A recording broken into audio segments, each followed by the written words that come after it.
Hi everyone, అస్సలం వాలేకుమ్. Welcome back to Abdul ఉగ్మా 7 చెప్పాను కదా, మా హస్బెండ్కి సర్ప్రైజ్ గిఫ్ట్ అది ఇదేనండి. నా 3 సంవత్సరాల కళ ఈ సంవత్సరం అయితే నెరవేరింది. 3 ఇయర్స్ నుండి నేను మా హస్బెండ్ కోసం సిల్వర్ పెన్ కొందామని చెప్పి నా అమౌంట్తో నేను దాచుకున్న డబ్బులతో మా హస్బెండ్కి ఈ సంవత్సరం అయితే సిల్వర్ పెన్ అయితే కొనేసానండి. నేను ముందుగా సిల్వర్ పెన్ కొందామని చెప్పి 3000 తీసుకుని షాప్కి వెళ్తే అక్కడ 5000 అన్నారు. నేను మళ్ళీ సంవత్సరం కొనొచ్చులే అని చెప్పి సిల్వర్ కోటింగ్ ఉన్న పెన్ అయితే తీసుకుని వచ్చేసాను.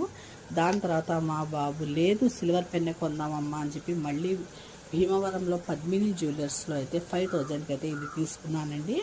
వెయిట్ అయితే మామూలుగా లేదు, ప్యూర్ సిల్వర్ పెన్ అండి. 5000కి అయితే వచ్చేసింది. ఇది ఈ సంవత్సరం మా హస్బెండ్కి నేను ఇస్తున్న సర్ప్రైజ్ గిఫ్ట్ అండి. ఈ సంవత్సరం మొత్తం మా హస్బెండ్కి బాగుండాలని చెప్పి మనసులో అనుకొని మా హస్బెండ్కి గిఫ్ట్ అయితే ఇచ్చేసాను. వీడియో నచ్చితే లైక్ చేయండి, షేర్